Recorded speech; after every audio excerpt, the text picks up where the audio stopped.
नमस्कार, आप देख रहे हैं कानून जंग न्यूज। मैं हूं आपके साथ तान्या शर्मा। चलिए शुरू करते हैं इस वक्त की बड़ी खबर के साथ। जिला हापुड़ की ब्लॉक धौलाना अंतर्गत ग्राम पंचायत बझेरा कला में इन दिनों बदलाव की दस्तक सुनाई दे रही है। यहाँ एक नाम चौपाल से लेकर गलियों तक चर्चा में है। मोहम्मद इस्तिकबाल उर्फ मलूक बिना किसी पद पर रहे लेकिन जन सेवा की मिसाल बनकर उभरे मलूक ने वर्षों से ग्रामीणों के सुख दुख में साथ निभाया है। तहसील, कचहरी या पुलिस से जुड़ी परेशानियां हों, हर मोर्चे पर वे ग्रामीणों के साथ खड़े दिखाई दिए। गांव में सफाई व्यवस्था ठप पड़ी तो उन्होंने खुद के खर्च पर सफाई करवाई। विवाद बढ़े तो अपने घर पर दोनों पक्षों को बिठाकर समझौता कराया और लोगों को थाने कचहरी की दौड़ से बचाया। अब प्रधान पद की दावेदारी के साथ उनका विजन भी सामने है। डिजिटल लाइब्रेरी, खेल मैदान, नाली गली सुधार, तालाब सौंदर्यीकरण और जल निकासी की स्थायी व्यवस्था उनके एजेंडे में शामिल है। साथ ही वे पंचायत को दलाली मुक्त बनाने और हर पात्र तक सरकारी योजनाओं का लाभ पहुंचाने का दावा कर रहे हैं। बझेड़ा कला में इस बार मुकाबला सिर्फ पद का नहीं, भरोसे और बदलाव का माना जा रहा है। अब देखना होगा कि मतदान के दिन जनता का विश्वास किस ओर जाता है। नमस्कार, आप देखना शुरू कर चुके हैं कानूनी जंग न्यूज। कानूनी जंग न्यूज से मैं आलोक रंजन। आज हमारी कानूनी जंग न्यूज की टीम दिल्ली से चल करके उत्तर प्रदेश के हापुड़ जिला के धौलाना ब्लॉक अंतर्गत बझेरा कला पंचायत में मौजूद है। यहाँ बात करें तो एक ऐसे युवा प्रत्याशी से हम आपकी मुलाकात करवाने जा रहे हैं जिनका नाम मलूक के नाम से प्रसिद्ध है। और इनका क्या है कि शुरू से समाज सेवा करने का प्रयास रहा है और उस पर निरंतर ये चलते भी रहे हैं। तो आपकी मुलाकात करवाने जा रहे हैं। हमारे चैनल में बहुत बहुत स्वागत है मलूक जी आपका। मेरा नाम मलूक है जी। मैं बझेड़ा कला से और ब्लॉक धौलाना और जिला हापुड़ से जी। मलूक जी, क्या कुछ ऐसा रहा आपके पास में? ऊपर वाले का दिया हुआ सब कुछ है। बहुत सारे लोग कमाने के मनसा से प्रधान बनते हैं और बहुत ऐसे लोगों का सोच होता है कि कमाई को दरकिनार करके समाज सेवा के हक से अपना वो प्रधान पद की चुनाव लड़ते हैं। आपका क्या सोच है? मेरी ये सोच है जी, मेरी कम से कम लगभग 38 से 40 साल एज है जी। बिल्कुल। और जितने भी मेरे उम्र के लड़के हैं और मुझसे भी बड़े, जी जी जी, जब से अब तक हमारे गांव में कोई विकास नहीं हुआ। और इसी तरीके से कुछ लोगों ने, कम से कम 800 से 1000 लोगों ने मुझसे कहा कि अब तो 40 से 50 साल होने जा रहे हैं, हमारे गांव में कोई भी काम नहीं हुआ और अब के आप खड़े हो, आपके पास सब कुछ है ऊपर का दिया हुआ। हमें यकीन है, पूरा भरोसा है आप पे, हम विश्वास करते हैं आप इसमें कोई खाओगे नहीं, लेकिन जो भी करोगे गांव के विकास के लिए ही करोगे। अभी आपका गांव जब हम आए हैं तो देख रहे हैं लगभग 20 से 25 साल पीछे है और गाँव की अपेक्षा। जी बिल्कुल पीछे है, क्योंकि हमारा गांव अशिक्षित है और शिक्षा के अभाव में सबसे पीछे है। अच्छा। इसी तरीके से हमारे यहाँ कोई भी ऐसा अभी तक प्रत्याशी नहीं हुआ जो हमारे गांव और क्षेत्र का विकास कर सके। यानी जो पहले से जो रहे वो लोग शिक्षा पे ध्यान नहीं दिए। नली गली की स्थिति ऐसी है और जो देखने पे भी पता चलता है, आप भी देखे हैं, हम भी देखे हैं। जी बिल्कुल, क्योंकि अब तक जो भी प्रत्याशी हुआ है वो शिक्षित नहीं है जी, मेरा मानना तो ये है। बिल्कुल बिल्कुल बिल्कुल। अगर शिक्षित होते तो हमारे गांव में जिस चीज की जरूरत है आज तक हमारे गांव में वो तो हुआ ही नहीं। जैसे कि हमारे यहाँ इंटर कॉलेज है जी, बिल्कुल, हॉस्पिटल है, अच्छा, सोसाइटी है, लेकिन सब कागजों पे।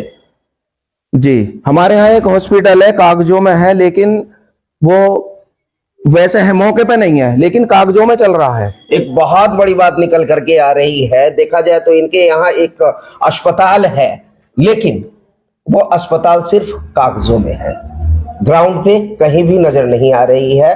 सिर्फ और सिर्फ कागजों में ही इलाज होता है। कागजों में इलाज होके पेशेंट ठीक भी हो जा रहे हैं। जी बिल्कुल बिल्कुल। हाँ जी, पीछे जांच भी हुई ही, अब उसमें आए थे जांच करने के लिए, सर्वे किया उसका, लेकिन पता नहीं क्या हुआ, वो भी उसके प्रधान के वहां जाके और वो भी वापसी चले गए। जो जैसे था वैसा का वैसा ही रह गया। अच्छा, ये घर घर अब नल जल की व्यवस्था है, और तो क्या उसके अंतर्गत लोगों को उसका टंकी का पानी वगैरह मिल पा रहा है?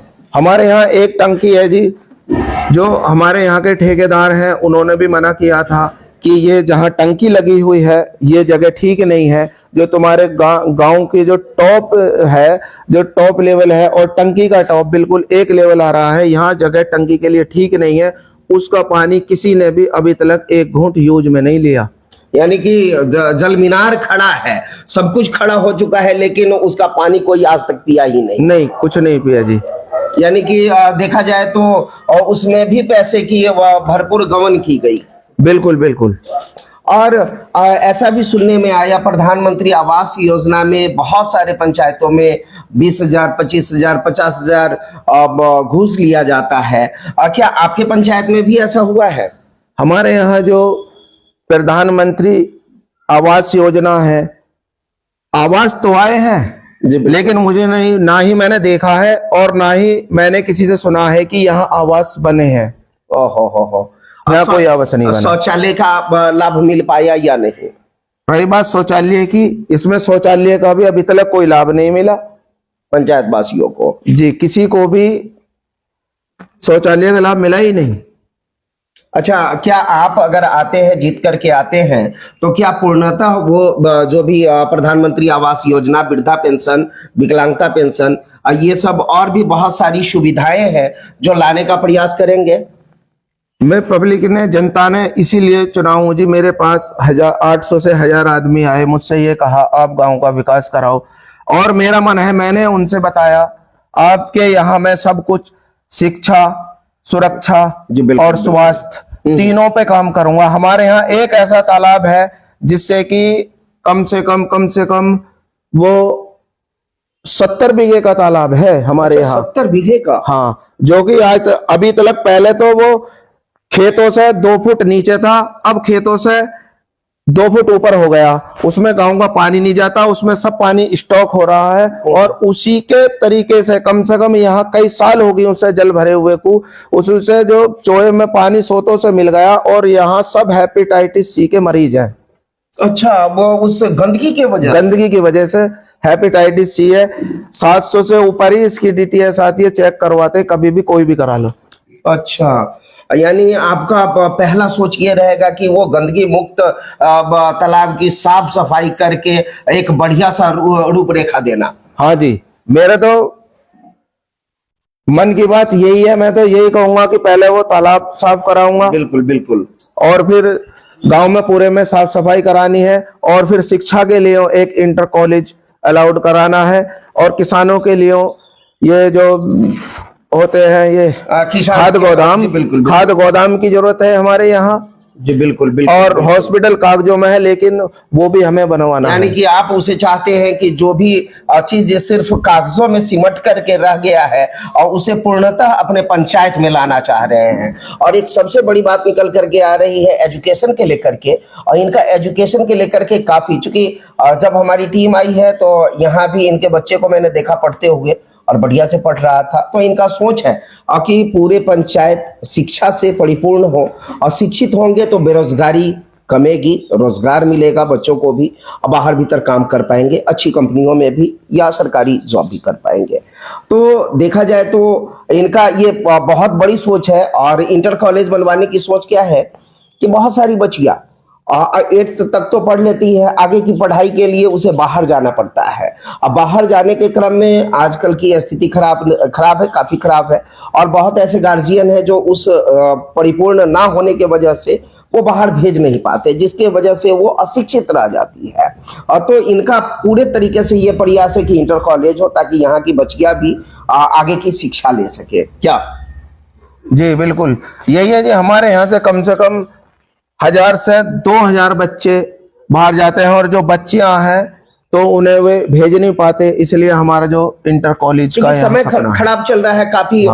बच्चे लोग गलत कमेंट भी करते हैं, इसके वजह से भी लोग नहीं भेज पाते। बहुत ऐसे गरीब परिवार के लोग हैं जो चाह करके भी आगे नहीं भेज पाते हैं जी। बहुत ऐसे हैं लोग गरीब हैं जो बेचारे वो पढ़ा नहीं पाते और आगे भी नहीं भेज पाते, उनके लिए जाने के लिए कोई संसाधन नहीं होते, और इसलिए वो गांव में ही अगर इंटर कॉलेज बनेगा तो इंशाल्लाह। और कुछ पंचायतों में ऐसा देखा गया है कुछ दलालों के द्वारा एक दूसरे से लड़ाई करवा करके बीच का मलाई खाने का काम होता है।